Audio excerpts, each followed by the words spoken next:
स्वागत है मेरे दोस्तों, मेरे साथियों, मेरे शिक्षार्थियों, आपका अपने YouTube चैनल पर। आज की टॉपिक जैसा कि आप देख पा रहे होंगे उल्लिखित कर रखा है मैंने, श्वसन तंत्र। एक महत्वपूर्ण टॉपिक है ये आपके लिए, क्योंकि ये आपके सांसों से जुड़ा है। क्योंकि ये वो मुद्दा है जहाँ से हम व्यवहारिक जीवन में ये बार बार बात करते आते हैं, सांस नहीं लेंगे तो फिर क्या करेंगे। अर्थात ये वो टॉपिक है जिसके बगैर हम पल भर जिंदा नहीं रह सकते हैं। तो आइए समझते हैं श्वसन तंत्र के महत्वपूर्ण पहलुओं को। पहली बात तो मैं ये करूँगा कि जिस बात की चर्चा हम लोग बार बार करते हैं वो है क्या? सांस लेना। सांस लेना क्या है, श्वसन क्या है, और फिर श्वासोच्छ्वास क्या है। इनका जो एक बारीक सा अंतर है, उस अंतर को थोड़ा सा हम लोग समझ लेते हैं।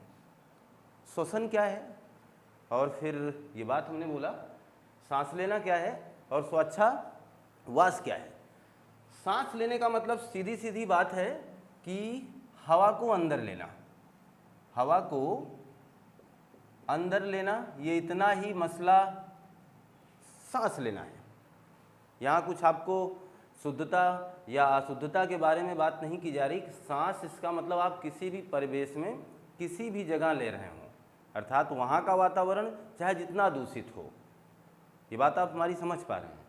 श्वसन का मतलब होता है ऑक्सीजन का अंदर आना, कार्बन डाइऑक्साइड का बाहर जाना, ये है श्वसन।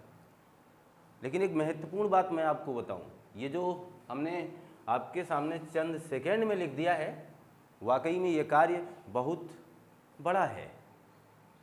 होता तो चंद सेकंड में ही है, लेकिन काम बहुत बड़ा है, प्रक्रिया बहुत लंबी है। या यूं समझ लें आप कि हमारे द्वारा ऑक्सीजन को अंदर ले जाना, फेफड़ों द्वारा वहाँ पे मौजूद कोशिकाओं द्वारा रक्त में उस ऑक्सीजन को पहुँचाना, फिर रक्त जो हमारे शरीर का सबसे बड़ा परिवहन साधन है वो ऑक्सीजन को ले जाएगा कोशिकाओं के पास। जब कोशिकाएं उस ऑक्सीजन को पाएंगी, इसके बाद उनमें दहन की प्रक्रिया होगी, फिर कार्बन डाइऑक्साइड मुक्त होगी, और पुनः वो रक्त कार्बन डाइऑक्साइड को फेफड़े के पास लाएगा, और इसके बाद मुख मार्ग या नासा मार्ग से फिर बाहर चला जाएगा। ये पूरी प्रक्रिया श्वसन है। यानी हम श्वसन में हमें इतनी बात बतानी पड़ेगी। जाहिर सी बात, इतना लिखने से तो हम लोग समझ ही जाएंगे। आगे की बात करते हैं, श्वासोच्छ्वास किसे कहेंगे। श्वासोच्छ्वास का मतलब है शुद्ध हवा को अंदर लेना। शुद्ध हवा को अंदर लेना, ये जो प्रक्रिया है ये श्वासोच्छ्वास है। सांस लेना अलग बात है और श्वासोच्छ्वास अलग बात है, क्योंकि वो ये कहेगा कि आप हवा किसी दूषित प्लेस पे नहीं ले सकते हैं। आप किसी ऐसे वायुमंडल में नहीं ले सकते हवा जहाँ पर वो दूषित हो। तो शुद्ध हवा को अंदर लेना ये श्वासोच्छ्वास है, और सांस लेना हवा को अंदर लेना है। अब ध्यान दें, ये श्वसन आगे चल करके दो महत्वपूर्ण पार्टों में बढ़ जाएगा। एक तो लिखा होगा निःश्वसन, और एक तो लिखा होगा निःश्वसन। निःश्वसन और एक लिखा होगा निःश्वसन। ये मैंने कुछ इस तरीके से लिखा। बहरहाल आप इसे समझना चाहेंगे कुछ अलग प्रारूप में। दोनों तरीका मैं आपको बता देना चाहता हूँ। जब कहीं ऐसा लिखा हो तो आप बिल्कुल घबराएं ना, और कभी ऐसा भी लिखा मिले तो भी आप बिल्कुल घबराएं ना। निःश्वसन और एक बार लिखा होगा निःश्वसन। ये बात आप समझ जाइए। मेरे कहने का तात्पर्य ये हुआ कि जब ये दो बिंदियां लगी होंगी तो पहली बात तो ये लाइन कटी होगी। जहाँ पर ये दो बिंदी यानी ये जो विसर्ग का चिन्ह आया हुआ है, इसका मतलब ही है बाहर, और जहाँ पर ये ऐसा नहीं है उसका मतलब है अंदर। ये बात आप समझिएगा। बाहर और अंदर का जो मसला मैं आपको बता रहा हूँ ये कुछ इस तरीके से होगा। तो पुनः एक बार आप इस बात को समझ जाइए। मैं कुछ इस तरीके से आपको बता ही दूँ कि अगर कहीं लिखा है निःश्वसन और कहीं लिखा है निःश्वसन, निःशोषण लिखा है तो इसका मतलब साफ है हवा कहाँ जाएगी, बाहर। और अगर निःशोषण लिखा है तो हवा कहाँ आएगी, अंदर। तो हवा का जो बाहर जाने वाला मसला है वो निःशोषण है, और हवा का अंदर आने वाली जो बात है वो निःशोषण है। इसी निःशोषण को हम लोग अंतःशोषण कहेंगे, अंतःशोषण कहेंगे, और इसी निःशोषण को हम लोग बाह्य शोषण कहेंगे। निःशोषण को बाह्य शोषण कहेंगे। ये बात क्लियर है? तो अंतःशोषण और ये जो बाह्य शोषण का सीधा मामला बस इतना है कि यहाँ पर हवा बाहर जाएगी, यहाँ पर आप वो सांस लेने की प्रक्रिया कर रहे होंगे और यहाँ पर सांस छोड़ने की प्रक्रिया कर रहे हैं, बस इतना सा अंतर है। लेकिन यहाँ महत्वपूर्ण प्रश्न मैं आपको ये बता दूँ कि जब हम सांस लेते हैं तो कौन कौन सी गैसें मेनली हम लोग अपने अंदर ले जाते हैं। तो उसमें ये समझें कि ऑक्सीजन जो कि वायुमंडल में जितना % है बस उतना बताना है आपको। ऑक्सीजन 21% है ना, तो फिर आप तो उसको 21% ही अपने अंदर ले जाएंगे ना, इस बात को आप समझ जाइए। और फिर जो नाइट्रोजन है वो कितना है आपको पता है, 78%, वो भी उतने ही मात्रा में हमारे अंदर जाएगा। और कार्बन डाइऑक्साइड की बात कर लें तो वो 0.03%। ये इतना हिस्सा हमारे शरीर के अंदर तब जाएगा जब हम सांस ले रहे होते हैं, और अब हम सांस छोड़ने वाले हैं। और जैसे ही हम सांस छोड़ेंगे, आप लोग मत छोड़िएगा क्योंकि सांस छूट जाना तो हमसे ये दुनिया छूट जाएगी। वाकई में यहाँ सांस छोड़ने की जो प्रक्रिया हम करने वाले हैं उसमें क्या होगा, ऑक्सीजन का 17% तो हम फिर निकाल ही देंगे। ये ऑक्सीजन है, ये वायु शोषण की बात मैं कर रहा हूँ कि जब हम सांस को छोड़ेंगे तो कितना % बाहर कर देंगे, 17%। क्लियर है बात? और जब हम नाइट्रोजन छोड़ेंगे ना तो हम इनको पूरी तरीके से त्याग देंगे। पूरी तरीके से त्यागने का मतलब ये हुआ कि आपका कोई उपयोग हमें नहीं करना है, भले ही आप गलती से हमारे शरीर के अंदर चले आए हैं तो आप क्या करें, आप बाहर चले जाइए। तो नाइट्रोजन को ये बाहर कर देगा। और कार्बन डाइऑक्साइड देखिएगा फिर 4% बाहर करेगा। पूरा मसला इन्हीं 4% पर ही तो है। 4% का मतलब क्या, 4% ये हुआ कि ऑक्सीजन का हम केवल 4% ही उपयोग करते हैं, और कार्बन डाइऑक्साइड का हम इतना ही भाग पाते हैं, लेकिन उसे इतना बना करके बाहर वायुमंडल में छोड़ देते हैं। और फिर इस वायुमंडल को शुद्ध करने का काम कौन करता है, प्रकाश संश्लेषण के दौरान जब पौधे ऑक्सीजन छोड़ रहे होते हैं। प्रकाश संश्लेषण क्यों कहा, क्योंकि पौधे हमेशा ऑक्सीजन नहीं छोड़ते हैं, क्योंकि वह भी हमारी तरह ही शोषण करते हैं। उनका भी जो शोषण होता है उस प्रक्रिया में वो ऑक्सीजन ही हमारी तरह उनको भी आवश्यक है, वो भी ऑक्सीजन ही लेते हैं। बात समझ पा रहे हैं? प्रकाश संश्लेषण की क्रिया के दौरान ही तो पौधे ऑक्सीजन छोड़ रहे होते हैं। तो इस वजह से बात ध्यान दीजिएगा। तो वातावरण को शुद्ध करने का ठेका या जिम्मेदारी कौन उठा रखा है, पौधे। और उन पौधों को लगाने के बजाय हम मनुष्य जो काफ़ी आगे हैं उन्हें काटने पर विश्वास ज़्यादा रखते हैं, जो कि बहुत ही गलत है। इस बात को आप समझ रहे होंगे। मैंने कहा कि अंतःशोषण में इन तमाम गैसों को हम अंदर ले जाएंगे, लेकिन उपयोगी दृष्टिकोण से मैंने आपके सामने एक ग्राफ बना के रख दिया है, और इसके बारे में आप समझ पाए होंगे कि कितनी गैसों की आवश्यकता हमें किस मात्रा में है, कितना हम लेते हैं और क्या करते हैं। कार्बन डाइऑक्साइड इतना आता है, इतना छोड़ देते हैं। ऑक्सीजन देखिए इतना आता है, इतना छोड़ देते हैं, यानी 4% ही प्रयोग में लाते हैं। इसलिए मैंने कहा कि सारा खेल 4% पर ही है, क्योंकि एक बार आप 4% का उपयोग कर रहे होते हैं और एक बार आप 4% गंदगी वातावरण में फैला रहे होते हैं। क्लियर है बात? अब एक महत्वपूर्ण बात मैं आपको बता दूं कि अगर ये बात आप जान चुके हैं निःशोषण और निःशोषण का मसला, यहाँ से एक प्रश्न बस इतना बन सकता है कि हम नाइट्रोजन की कितनी मात्रा लेते हैं और कितनी मात्रा छोड़ते हैं। वो इसलिए क्योंकि आप सोचेंगे वाकई में नाइट्रोजन अगर हमारे शरीर में आया है तो कुछ ना कुछ तो उपयोग किया गया होगा, जबकि ऐसा नहीं होता है। तो ये बाहर कर दिया जाएगा। अब महत्वपूर्ण बात मैं कर लेता हूँ। तो अगर ये चीज़ क्लियर हो चुकी है कि अंतःशोषण या वायु शोषण का मसला क्या था, इसकी प्रक्रिया क्या थी, इस बात को अब हम लोग जान चुके हैं।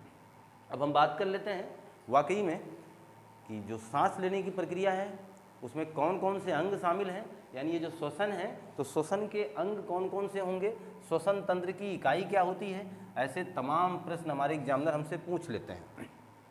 तो अब देखिएगा, श्वसन अंग की बात मैं कर लूँ, अंग का मतलब अब अलग अलग अंग हैं तो तंत्र का निर्माण तभी तो करने वाले हैं ना, ऐसे तो तंत्र बना नहीं होगा।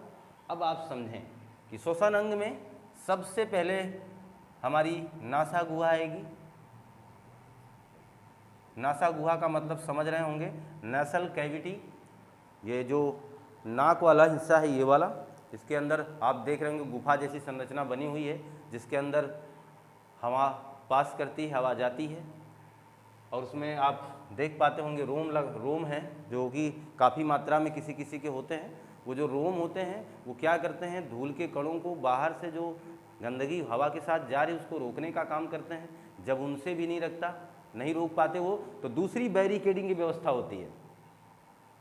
वहाँ पर दूसरी भी व्यवस्था है, वो जो चिपचिपा पदार्थ है उसका काम क्या है, वो भी अपने ये जो वातावरण से जो गंदगी आई है उसको रोक लेगा। तो समझते रहिएगा, आप इस बात को भली भांति जानते हैं। नासा गुहा के बाद हम लोग बात करेंगे नासा मार्ग की। नासा मार्ग वही है, या जिसे हमने कहा गुहा का मतलब बस इतना, जो ये वाला हिस्सा है ये गुहा है और ये जो पीछे का जो हिस्सा है ये मार्ग है। तो नासा गुहा और उससे होता हुआ कहाँ जाएगा, नासा मार्ग पहुँचेगा, और नासा मार्ग के बाद हम लोग कहाँ पहुँच जाएंगे। और हम लोग तो जा नहीं रहे, लेकिन इतना समझिएगा, ये अपने साथ तुलना करके समझने पर हम लोगों को ज़्यादा आसानी से समझ में आता है। बहरहाल ये मान के चले मैं आपको सैर करा रहा हूँ आपके हवा के द्वारा, जैसे हवा जाती है आपके शरीर में वैसे मान के चलना मैं आपको ले चल रहा हूँ आपके शरीर में। तो आप सबसे पहले कहाँ पहुँचेंगे, नाक के पास पहुँचेंगे। नाक से एक रास्ता होगा जिसे नासा मार्ग बोलेंगे। नासा मार्ग से कहाँ पहुँचेंगे, ग्रसनी।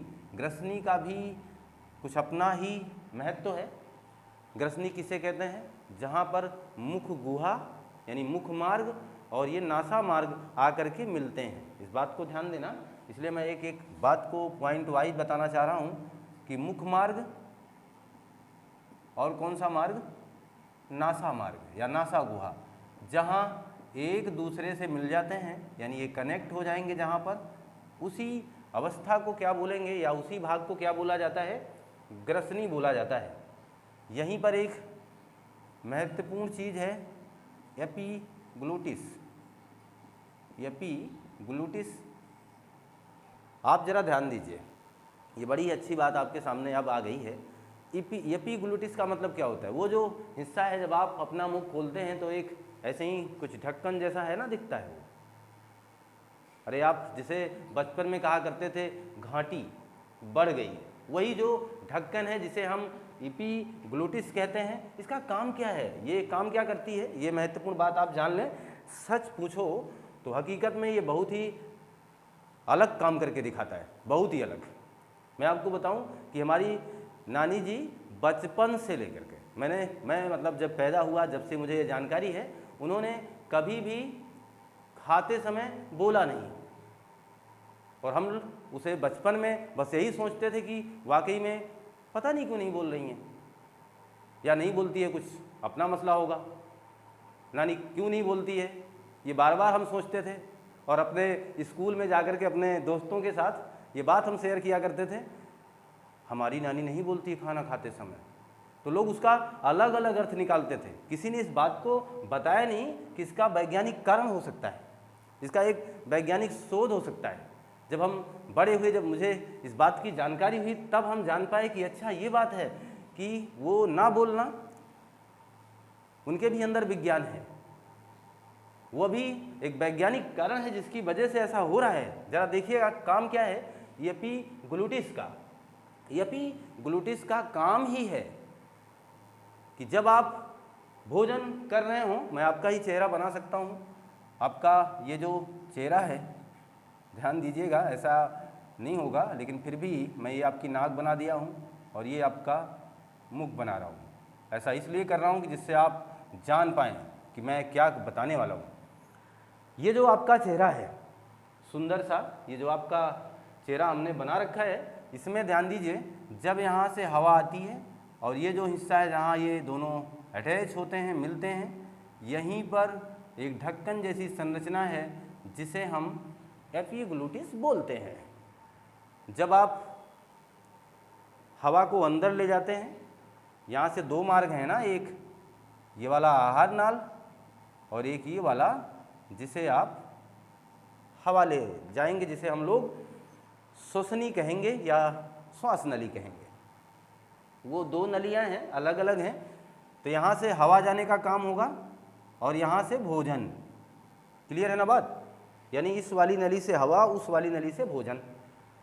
आप सोचिए कि जब आप सांस ले रहे होते हैं तो फंक्शन अलग होता है सांस लेने वाली, यानी हवा हमारे इस मार्ग के अंदर नहीं जाती।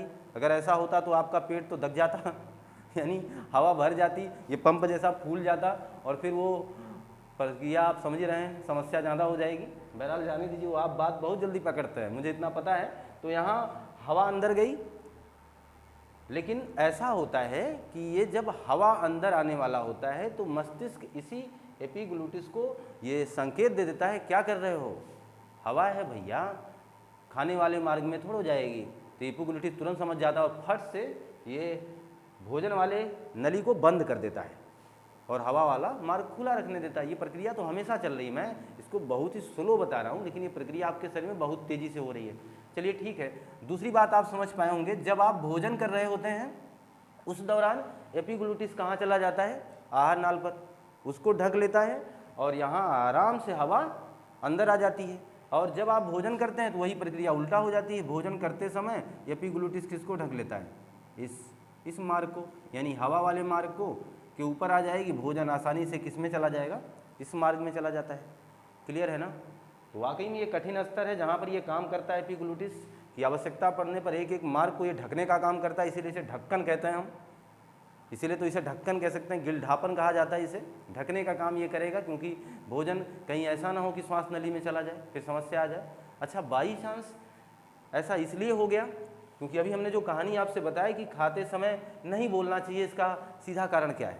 इसका सीधा कारण ये है कि जब आप खाना खा रहे हैं तो आप अपने मस्तिष्क को कहीं और लगा देंगे, मस्तिष्क कहीं और बिजी हो जाएगा और कुछ महत्वपूर्ण बातें, जैसे कुछ लोगों को आपने देखा होगा लगा करके इसके बाद खाना खा रहे हैं और वहाँ अच्छा ठीक है, ऐसे तमाम बातें जो करते हैं आप लोग वो कर रहे होंगे। और अगर ऐसा काम हो रहा है तो आपका मस्तिष्क दो जगह डाइवर्ट है और कहीं उसमें से फ़ोन आ गया, नहीं 4000 रुपया लगेगा, फिर आप और डिस्टर्ब हो गए और अचानक उसने कह दिया नहीं मैंने आपके लिए 4000 लिया हुआ है, तो आप और खुश हो गए। यानी आपका मस्तिष्क किसी भी जगह डाइवर्ट होकर के अगर उधर चला जाता है और आप भोजन कर रहे होते हैं तो मस्तिष्क उस समय ग्लूटिस को ये बता नहीं पाता है, एपिग्लूटिस को ये बता नहीं पाता है, जानकारी नहीं दे पाता है कि जल्दी हटो, लेट हो जाता है और ये डांस करने लगता है। समझ पा रहे हैं ना आप? हमने आपसे कहा था तंत्रिका तंत्र वाले पार्ट में, ये बोला था कि मस्तिष्क इजाज़त देता है और अगर मस्तिष्क कहीं बिजी हो गया तो फिर प्रक्रिया डिस्टर्ब हो सकती है। तो ऐसे दौरान जब हम बात करने लगते हैं भोजन करते वक्त, तो हो सकता है वो भोजन हमारे कहाँ पहुँच जाए, श्वास नली में, क्योंकि एपिग्लूटिस भूल जाएगा वो करना क्या उसे, क्योंकि आप पता नहीं क्या कर रहे हो। तो इस चक्कर में वो आपके चक्कर में भूल गया और जब वो भूल गया तो भोजन कहाँ चला गया, इसके अंदर चला आया। और जब इसके अंदर चला आया तो सोचो क्या उसे ज़रूरत है, क्या उस अंग को ये आवश्यकता है? नहीं। तो फेफड़ा जैसे ही देखेगा भोजन आ रहा है तो फेफड़ा अपने तमाम प्रकार की तंत्रिकाओं, तो मस्तिष्क उनके पास सूचना देगा कि इसे बाहर करो, तो फेफड़ा जोर लगाएगा, सबसे मिल करके, सारी कोशिकाओं से मिल करके उन्हें कहेगा इसे फेंको, बाहर करिए। तो जब जोर लगाएगा तो जैसे जोर लगेगा तुरंत आप ऐसे ही करेंगे, जिससे आप हिचकी बोलेंगे, आप बार बार ऐसे थोड़ी थोड़ी देर पे करने लगेंगे और वो भोजन पुनः ऊपर आ जाएगा। और जब आप पानी पिएंगे तो ये भोजन सरकता हुआ कहाँ चला जाएगा, इसलिए अंदर, यानी अपने सही पोजीशन पर। तो आप एक बात मान के चलें कि खाते समय हम इसीलिए नहीं बोलते हैं क्योंकि एपिग्लूटिस कार्य गलत कर सकता है, ध्यान इसका भंग हो सकता है, इसलिए नहीं बोलना चाहिए। दूसरी बात, अच्छा एक महत्वपूर्ण बात, हम लोगों ने बचपन में ये बार बार सुना, जब भी हिचकी आती थी तो लोग यही करते थे कि कोई याद कर रहा है और वो याद करने वाला व्यक्ति कौन था, ज़्यादा याद किसने किया, मामा ने, आपके मामा याद कर रहे हैं, आपकी नानी याद कर रही हैं, तो इन लोगों ने खूब याद किया जब आप छोटे थे। और ये बताया भी गया कि नानी मामा सब याद कर रहे हैं, लेकिन सच बताएं हो क्या रहा था? हो क्या रहा था? वो ये रहा था कि आप किसी को याद कर रहे थे, तब आपको हिचकी आने लगी। और उल्टा हम लोग बोलते थे कि हमें कोई याद कर रहा है, क्योंकि हम जब किसी को याद कर रहे होंगे और उसी समय भोजन कर रहे होंगे तो हमारी ये जो एपिग्लूटिस है ये उल्टा काम करना शुरू कर देगी, जिसकी वजह से हिचकी आने लगेगी। इसका मतलब दिमाग तो आपने अपना डिस्टर्ब कर रखा है ना, तो आपका दिमाग डिस्टर्ब हुआ, आपका दिमाग इधर उधर हुआ तो पक्की बात है प्रक्रिया उल्टी हो जाएगी। मैं मान के चलूँ कि इस बात को आप भली भांति अब समझ गए होंगे कि खाने के बाद बोलना अच्छा नहीं है। और फिर ये जो हिचकी, बचपन वाली हिचकी, उसकी भी बात मैंने कर ली है। आप एक बात और कर सकते हैं कि सर वैसे भी तो बगैर खाते समय भी हिचकी कभी कभी हमें आ जाती है, तो आप मान के चलें आपको बहुत ज़्यादा कोई याद करने लगा है। वो हिचकी जो आती है वो आपकी जो आहार नाल में है, आहार नाल है, वहाँ संकुचन और प्राकुंचन की 2 गतियाँ होती हैं।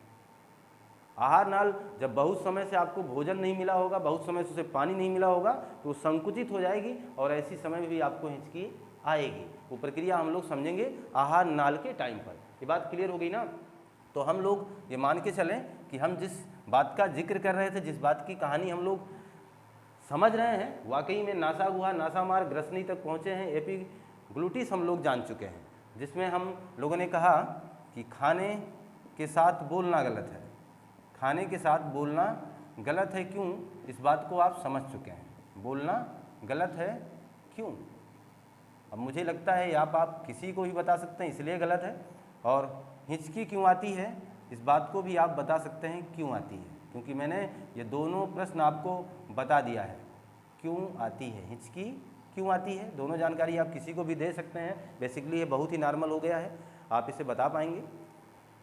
और मैं आपसे एक बार बार कहता हूं कि आपके किसी भी एग्ज़ाम में आप तैयारी कर रहे हैं और किसी भी वनडे एग्ज़ाम की तैयारी कर रहे हैं तो आपके लिए बहुत ही महत्वपूर्ण है, बहुत ही महत्वपूर्ण। मैं ऐसा कुछ करके मैं किसी विशेष कंटेंट के लिए नहीं बना रहा हूं कि विशेष भला एग्ज़ाम के लिए होगा। मैंने आपसे कहा कि ये जो वीडियोज़ हैं ये आपके हर एग्ज़ाम में काम आएंगे। आप ध्यान देना, जहाँ पर लिखा गया होगा सामान्य विज्ञान तो 100% आप हमसे जुड़े हैं, उसका ये लाभ आप तक जरूर पहुँचेगा। ये बात क्लियर है? आगे समझें कि खाने के साथ साथ बोलना और हिचकी क्यों आती है। अगर ये बात आप समझ पाए हैं सही ढंग से तो शेयर कर दीजिए अब अपने इस वीडियोज़ को, अपने चैनल को थोड़ा सा तो आप अपना दायित्व निभा दीजिए, जिससे आपका ये चैनल थोड़ा ऊपर जा सके। तो मैं बार बार आपसे ये गुजारिश करता हूँ। और अब ग्रसनी के बाद हम लोग पहुँच जाएंगे लैरिंग्स, जिसे हम स्वर तंत्र कहते हैं। स्वर तंत्र, स्वर तंत्र का मतलब ये जो कंठ वाला हिस्सा है, जहाँ से हमारी वायलूम घटाई जा सकती है, बढ़ाने का तो कोई मसला नहीं, लेकिन घटाई जा सकती है ऐसे दबाने पर, वो आपकी आवाज़ अपने आप टर्न हो जाती है। वो स्वर तंत्र है जहाँ पर हवाएं टकराती हैं, जिसके माध्यम से हमें बोलने का अवसर मिलता है या बोल पाते हैं हम। बगैर वायु के तो आप उच्चारण नहीं कर पाओगे ना, आपको पता है इस बात। तो वायु होना चाहिए स्वर तंत्र से टकराने के बाद, वो श्वसनी में पहुंचेगी, जिसे हम ट्रैकिया कहते हैं। ये मैं इसकी इंग्लिश इसलिए बोल दे रहा हूं जिससे आप कभी भी कंफ्यूज ना रहें। स्वर तंत्र और श्वसनी के पास पहुंचेंगे, जिसे हम ट्रैकिया बोलते हैं। और इसके बाद आप मान के चलें श्वसनी, फिर श्वास नली, जिसे ये श्वसनी 3 पार्टों में प्राथमिक, द्वितीयक, तृतीयक करके बटी हुई है। बहरहाल उन चीज़ों से हमें बहुत कुछ लेना देना नहीं है। अब हम बात कर लेते हैं सीधी श्वसनिकाओं पर। श्वसनिकाएँ, और श्वसनिकाओं के बाद आ जाएगा मामला कूपिकाओं के पास। कूपिकाएँ, ये जो हमारा फेफड़ा है, अब यहाँ आप समझिएगा हमारा कुछ फेफड़ा इस तरीके की एक संरचना है ऐसे, और ये मामला आप कुछ इस तरीके से बन जाएगा तो ठीक है। ये है आपका फेफड़ा, ठीक ठाक फेफड़ा कुछ इसी तरीके से होगा, और ये है ये वाला हिस्सा, ठीक है, कोई डाउट नहीं होगा। क्लियर है ना बात? तो हमारा कहना बस इतना था कि हम अपने फेफड़े की बात करेंगे, और फेफड़े में मैं ये जो कूपिका की बात कर रहा हूँ, ये छोटी छोटी जो कूपिकाएँ हैं जो लास्ट में आपको मिलेंगी, छोटी छोटी कूपिकाएँ होंगी, गुच्छे में होंगी, ऐसे करके गुच्छा बना रहेगा, ढेर सारी कूपिकाएँ होंगी आपके फेफड़े में। ये जो कूपिकाएँ हैं ये ही श्वसन तंत्र की इकाई हैं। इकाई का मतलब आप समझ चुके हैं ना, हम न्यू की बात करते हैं, इसलिए अब ये आप बिल्कुल बता सकते हैं कि श्वसन तंत्र की इकाई हम लोग किसे कहेंगे। तो श्वसन तंत्र की इकाई हो जाएगी ये कूपिकाएँ। कूपिकाओं को श्वसन तंत्र की इकाई कहा जाता है। इनका काम ही महत्वपूर्ण है, बहुत ही महत्वपूर्ण। अभी मैं उस पर चर्चा भी करूँगा। बहरहाल अभी इतना समझें कि जो मैं एक मार्ग आपके सामने बना रहा था, क्या यह मार्ग आपको समझ में आ गया है, बेसिकली समझ में आ गया होगा, क्योंकि नासा गुहा, नासा मार्ग, ग्रसनी, स्वरतंत्र, श्वसनी, श्वसनिकाएँ, इसके बाद कूपिकाओं की बात हो गई, जिसे हम श्वसन तंत्र की इकाई बोलते हैं। ये बात क्लियर हो गई है। अब समझें, मैं अगर ये बात करूं कि फेफड़े की बात होगी, और उस फेफड़े पर चलने के पहले मैं आपको थोड़ा सा ये बताना चाहता हूं कि जो कूपिकाएँ हैं, वाकई में ऑक्सीजन सबसे पहले अगर रक्त में डोनेट की जाती है तो इन्हीं कूपिकाओं के माध्यम से, और कार्बन डाइऑक्साइड अगर सबसे पहले ली जाती है तो इन्हीं कूपिकाओं द्वारा। इसी वजह से हम इन्हें श्वसन तंत्र की इकाई कहते हैं। आप एक काम करें, इसका नोट कर लें, इसका स्क्रीनशॉट ले लें। जो फेफड़ा है, अब ये मान के चलें, थोड़ा सा ये हल्का फुल्का तो गलत चित्र बन ही जाएगा, बहरहाल आप इसे सही कर सकते हैं, संशोधित कर सकते हैं थोड़ा सा। ये वाला हिस्सा बड़ा होता है, मेरा कहना बस इतना था, और ये वाला हिस्सा छोटा होता है। जो बड़ा वाला हिस्सा है ये 3 पालियों में बटा होता है, इस बात को ध्यान दीजिएगा। जो बड़ा वाला हिस्सा है वो 3 पालियों में, और जो छोटा वाला हिस्सा है मात्र 2 पालियों में बटा होता है। कभी ऐसा क्वेश्चन एग्जामिनर कर ले तो जानकारी हमें रहनी चाहिए कि बड़ा वाला जो फेफड़ा है वो कितनी पालियों में बटा है, 3 पालियों में, और जो छोटा वाला फेफड़ा है वो कितनी पालियों में बटा हुआ है, 2 पालियों में। कोई डाउट नहीं। अब समझना, जिस फेफड़े की बात हम लोग कर रहे हैं, वाकई में ये क्या अपना काम सारा अपने आप कर लेता है? ऐसा तो कतई नहीं कर पाएगा। आप जो सांस लेते हैं, आपके ठीक उसी फेफड़े के नीचे एक डायाफ्राम होता है जो संयोजी ऊतक का बना होता है। उसका काम क्या है? जब आप सांस लेते हैं, आप सोचिए, तो वो कुछ नीचे चला जाएगा, और जब आप सांस छोड़ेंगे तो वही डायाफ्राम उन्हीं फेफड़ों पर जोर लगाएगा और आसानी से आप हवा को बाहर कर सकते हैं। गर्भावस्था में महिलाओं को थोड़ी सी समस्या इस वजह से सांस लेने में आती है क्योंकि डायाफ्राम उतना सही ढंग से काम उस समय नहीं कर पा रहा होता है। समझ में आ गई बात हमारी? तो मैं ठीक ठाक ये मान के चलूँ कि आप अच्छे ढंग से एक होनहार विद्यार्थियों की तरह सारा काम समझ रहे होंगे। ठीक है, कोई बात नहीं। अब हम बात कर लेते हैं कि अगर हम कूपिकाओं का मसला जान चुके हैं, श्वसनिकाओं का मसला जान चुके हैं, श्वसनी जान चुके हैं, और ये फेफड़े के बारे में जान चुके हैं, तो अब हम लोग ये बात करें कि वाकई में श्वसन तंत्र की प्रक्रिया, ये जो कार्य होता है, ये संचालित कैसे होता है। तो संचालित होने का सारा काम देखिएगा। अब मैं ये कहूँ कि हमारा फेफड़ा क्या काम करता है, जिसे हम लंग्स कहते हैं, इसका काम क्या है? लंग्स यानी फेफड़ा। क्या सभी जंतु, क्या सभी जीव फेफड़े से ही सांस लेते हैं? क्या सारे लोग ये काम फेफड़े से ही कर रहे हैं? बिल्कुल नहीं। ध्यान देना, आपको पता है जो स्तनधारी हैं, मैं यहाँ लिख दे रहा हूँ, ये बहुत ही महत्वपूर्ण बात है क्योंकि आप सारी चीज़ जानें। स्तनधारी कहाँ से सांस लेते हैं? फेफड़े से। स्तनधारी का मतलब बस इतना समझ जाइएगा, जिनके बच्चे अपनी माता से दूध प्राप्त करते हैं, अर्थात जितने भी माताएं ऐसे जीव जो अपने बच्चों को दूध पिलाते हैं, ये समझ जाइए, वो स्तनधारी कहलाते हैं। ये सांस कहाँ से लेते हैं? तो आपको पता है इनका सांस लेना है फेफड़ों से। क्लियर है? और जो कीट हैं, कीट, अगर कीटों की बात आए तो आप बताइएगा, कीट सांस लेते हैं श्वास नली से,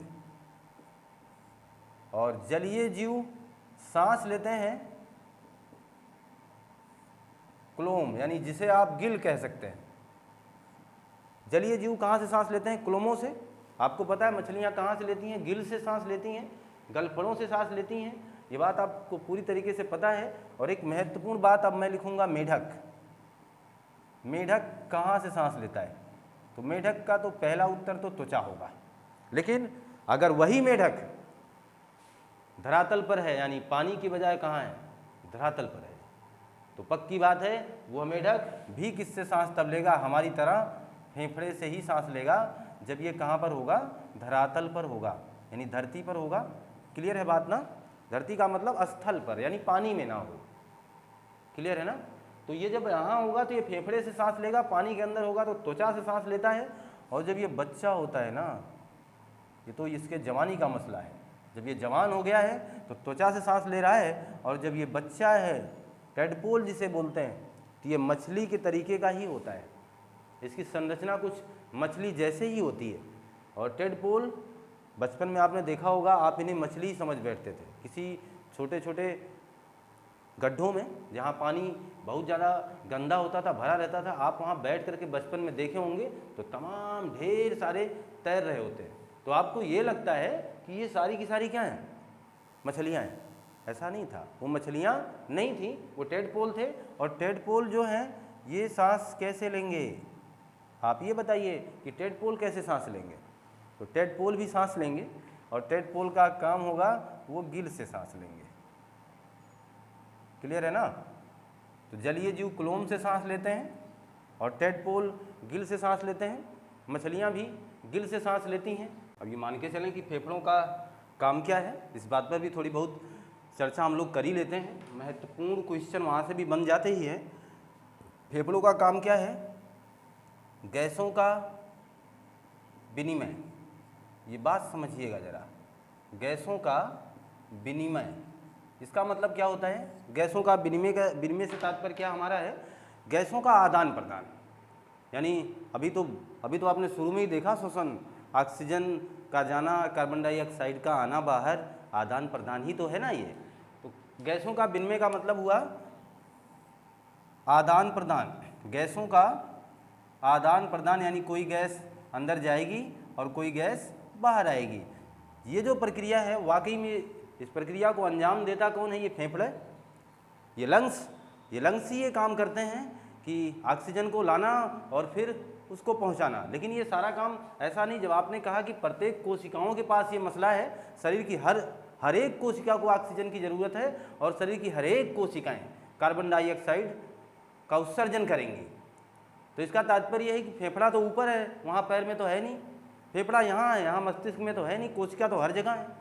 तो फेफड़ा दौड़ के जाता थोड़ा होगा कि चलिए हम हर जगह से कार्बन डाइऑक्साइड को उठा के लाएंगे, ऐसा फेफड़ा नहीं कर पाएगा। उसके पास भी रास्ते हैं और वो काम को अंजाम कैसे देगा। लेकिन जब भी कभी पूछा जाए कि गैसों का विनिमय कौन करता है, तो आप बताइएगा सर फेफड़ा करता है। और अगर फेफड़े से ही संबंधित ये 4 विकल्प बना दिए जाए, ग्रसनी, स्वरतंत्र, श्वसनी और ये कुपिकाएँ, या इस तरीके से पहला विकल्प स्वरतंत्र, दूसरा श्वसनी, तीसरा श्वसनिकाएँ और चौथा कुपिकाएँ, अगर इस तरीके से वैकल्पिक व्यवस्था बना दी जाए और कहा जाए कि गैसों का विनिमय कौन करता है, तो आप इकाई के पास पहुंच जाइए। इकाई कौन है, वो कुपिका है। इस बात को तो आप समझ रहे हैं ना। फिर हम तह तक चले जाएंगे, उस अंतिम बिंदु को टच करेंगे जो वो काम प्रारंभ करता है। अब देखिएगा गैसों का आदान प्रदान का मसला क्या है, बस इतनी बात मैं आपको यहाँ बता दूँ और इस चीज़ को अब हटा ही देता हूँ। कोई बहुत ज़्यादा जानकारी अब इसकी रखने की आवश्यकता नहीं रही। अब समझिएगा, तो जो गैसों का आदान प्रदान की जानकारी हम लोगों को लेना है, उसमें सीधी सीधी बात है, एक विसरण की प्रक्रिया होती है। विसरण किसे कहते हैं, अधिक सांद्रता से कम सांद्रता की तरफ जाना, कम सांद्रता की तरफ जाना, यही तो विसरण है। कोई दिक्कत। अधिक सांद्रता का मतलब हुआ जहाँ पर ऑक्सीजन ज़्यादा होगा सांद्रता अधिक होगी, जहाँ पर ऑक्सीजन कम होगा वहाँ की सांद्रता कम होगी। जिसका मतलब ऑक्सीजन जहाँ ज़्यादा एरिया है वो कम वाले की तरफ भगेगा ना। इस बात को आप समझ रहे हैं। जैसे आप सेंट वगैरह लगा लेते हैं और मार्केट में आप घूम रहे हैं, तो आपका जो सुगंध महसूस कर रहा है बगल वाला, वो कैसे कर पा रहा है, क्योंकि विसरण हो रहा है। आपके पास सांद्रता ज़्यादा है और उसके पास सांद्रता कम है, इसलिए वो ट्रांसफ़र हो रहा है, इसलिए उनके पास पहुंच रहा है। अब बात समझ पा गए होंगे आप। अब समझिएगा, यहाँ ऐसे फेफड़े में भी होता है, जब आप ऑक्सीजन ग्रहण कर रहे हैं, ऑक्सीजन आप ले चुके हैं और आपका ये जो फेफड़ा है ये कुछ इस तरीके का बैठा हुआ है। ऑक्सीजन आपने लिया और इसमें ऑक्सीजन भर गई, पूरी तरीके से ऑक्सीजन भर गई। एक बार में लगभग हम 500 ml हवा अपने अंदर लेकर जाते हैं। एक छोटा सा बोतल आप समझ जाइए कि एक बार में हमारा लंग 500 ml रक्त कह रहा हूँ, हवा खींचने की क्षमता रखता है, 500 ml। तो वो जो आप काम कर रहे हैं पूरे फेफड़े में ये हवा भर जाएगी। उस दौरान यहाँ से एक पल्मोनरी धमनी ये रक्त वाले चैप्टर में मिलेगा, जिसे हम फुफ्फुस धमनी कहेंगे।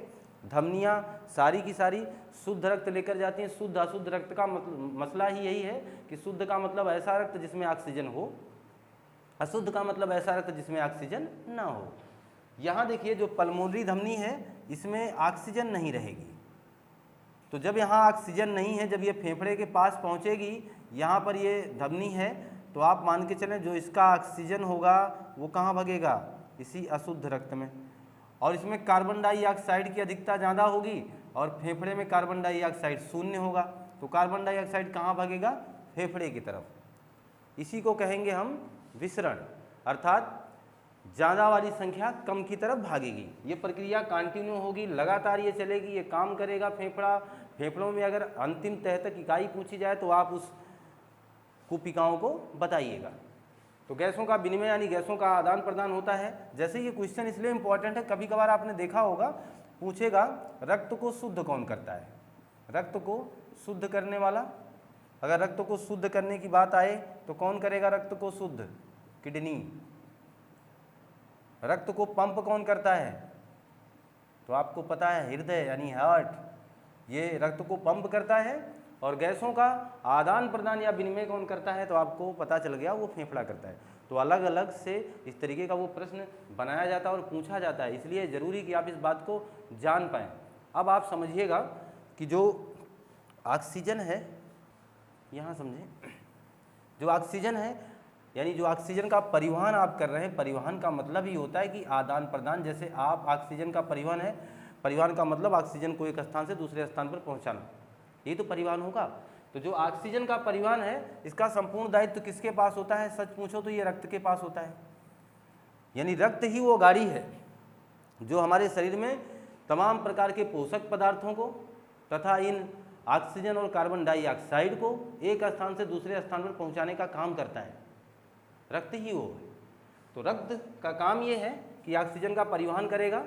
अब समझें जरा, रक्त में एक महत्वपूर्ण ये चीज़ प्रोटीन जिसे कहेंगे हीमोग्लोबिन नाम की प्रोटीन होती है, जिसमें हीम रंजक होता है, ग्लोबिन प्रोटीन होती है, जिसकी वजह से आपके रक्त का रंग लाल होता है, जिसकी वजह से, जिसकी उपस्थिति से रक्त का रंग लाल होता है, यही हीमोग्लोबिन। अगर मैं पूछूं हीमोग्लोबिन का कार्य क्या है और पहला विकल्प हो कार्य क्या है और पहला विकल्प हो कि रक्त का रंग लाल होना, दूसरा विकल्प हो ऑक्सीजन का परिवहन करना, तीसरा विकल्प हो ऑक्सीजन एवं कार्बन डाइऑक्साइड का परिवहन करना, तो हमारा सही उत्तर होगा ऑक्सीजन और कार्बन डाइऑक्साइड का परिवहन करना। ये उसका मुख्य कार्य है। ऐसा नहीं है कि हीमोग्लोबिन अब हमारी वजह से आप लाल पीले हो जाएं, ये मेरा कार्य नहीं है। तो रक्त में जो हीमोग्लोबिन है उसकी वजह से ऐसा हो जा रहा है, तो वो उसका कार्य नहीं है। उसका कार्य है कि ऑक्सीजन का परिवहन कैसे होगा, वो काम ये करता है, तो हीमोग्लोबिन करता है। आप ध्यान देना, और 97% तो ऑक्सीजन का परिवहन हीमोग्लोबिन कर देता है, ये चीज़ नोट कर लीजिए। यानी 97% ऑक्सीजन का परिवहन हीमोग्लोबिन करता है और बचा हुआ 3% प्लाज्मा में घुल करके होता है, प्लाज्मा में घुलकर। इस बात को याद रखिएगा क्योंकि ये प्रश्न कभी भी बन सकता है। जो ऑक्सीजन है, ऑक्सीजन का परिवहन होता है, कोई बात नहीं, कौन करता है, हीमोग्लोबिन करता है। ऐसा क्यों बोल रहा हूँ, क्योंकि 97% यही करते हैं, इसलिए इनका नाम हमने लिया। और अंदर चले गए तो हम लोगों ने ये जाना कि 3% प्लाज्मा में ऑक्सीजन का परिवहन घुल करके होता है, कोई बात नहीं, ये बात क्लियर होगी। और यही अब हम ये जान लेते हैं कि कार्बन डाइऑक्साइड का परिवहन कैसे होता है। सच में तो अगर ये बात क्लियर हो जाए तो कार्बन डाइऑक्साइड का परिवहन 10 से 20% हीमोग्लोबिन करता है, ये जो लिखा हुआ है 10 से 20% मात्र हीमोग्लोबिन करता है, और 7% हिस्सा प्लाज्मा में घुलकर होता है। बचा हुआ अब आप जान ही सकते हैं लगभग 70% मामला है, 70% बाइकार्बोनेट के रूप में होता है। ये चीज़ ध्यान दीजिएगा, इसीलिए कभी भी जल्दबाजी में उत्तर नहीं देना है। ये नहीं कि कार्बन डाइऑक्साइड आ गया तो कह दो कि हाँ हीमोग्लोबिन करता है। अरे वैकल्पिक व्यवस्था पर जाइए, वैकल्पिक व्यवस्था पर देखिए कि वहाँ पर बाइकार्बोनेट के रूप में तो नहीं लिखा है, बाइकार्बोनेट के रूप में 70% कार्बन डाइऑक्साइड का परिवहन होता है। और जो ऑक्सीजन है, ऑक्सीजन का सबसे ज़्यादा परिवहन कौन कर लेता है? हीमोग्लोबिन कर लेता है। और अगर विकल्प जैसा अभी हमने आपसे दिया था तो पक्की बात है ऑक्सीजन का भी परिवहन और कार्बन डाइऑक्साइड दोनों के परिवहन में भूमिका अदा करता है कौन? हीमोग्लोबिन। ये बात क्लियर हो गई होगी अब। तो ये मान के चलें कि जब हमें प्रश्नों के जवाब देने हों, जब हमें प्रश्नों के तरीके पर जाना हो तो हम उसे किस तरीके से बता रहे हों, इस बात पर हमें विशेष फोकस करना होता है। कि मान के मैं चलूं कि आप इस चीज़ को भली भांति अब समझ चुके होंगे, कोई दिक्कत नहीं होगा, कोई डाउट नहीं होगा। अगर हम आपसे ये कह देते हैं कि रक्त में रक्त का पीएच मान गिर जाए यानी रक्त अम्लीय हो जाए तो क्या होगा? रक्त में कार्बन डाइऑक्साइड की मात्रा बढ़ा दी जाए तो क्या होगा? ऑक्सीजन की कमी हो जाए तो क्या होगा? आप आईसीयू में भर्ती हो जाएं तो क्या होगा? ऐसे तमाम प्रश्नों का जवाब होगा आपके श्वसन तंत्र के पार्ट नंबर 2 में। ये मान के चलें कि आएगा पार्ट 2 श्वसन तंत्र का, इंतजार करिएगा हमारा। और हम आपसे रिक्वेस्ट करते हैं अपने चैनल को लाइक कर लीजिए, शेयर कर दीजिए, सब्सक्राइब करवा लीजिए। थोड़ा सा मदद तो करिए अपने चैनल का, थोड़ा मदद करिए, आपका ही चैनल है। आपको यहाँ से मैं ये कोशिश करूँगा कि अच्छे अच्छे कंटेंट आपके पास पहुँचाए जाएँ, ये हमारी अपेक्षा है। और मैं आशा करता हूँ कि आपको ये कंटेंट अच्छा लगा होगा, तो आप ये काम ज़रूर करिएगा। और मेरा रिक्वेस्ट है आपसे, लाइक करिएगा, शेयर करिएगा, सब्सक्राइब करिएगा। मिलते हैं आपसे नई कक्षा में। आपका दिन शुभ हो। आपको बहुत बहुत धन्यवाद।